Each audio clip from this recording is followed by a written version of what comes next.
सबको शुभ दोपहरिया, good afternoon. आज मैंने फ्राइड राइस बनाया है बच्चों के डिमांड पे, बेटा बेटी दोनों के। बेटे ने आज मुझे सब चॉप करके दिया, प्याज, शिमला मिर्च, गाजर, सारी सब्जियां चॉप की।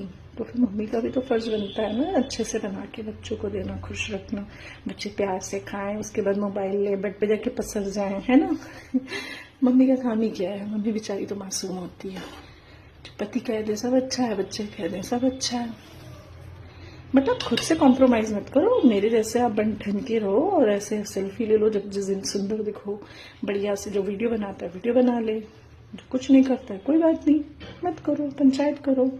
बट पंचायत करने से बेटर है ना कि आप खुद के साथ टाइम स्पेंड करो, घर में बच्चों के साथ, फ्रेंड्स के साथ। जो आपको प्यार करें उनको प्यार दो, जो आपको प्यार नहीं दे उनको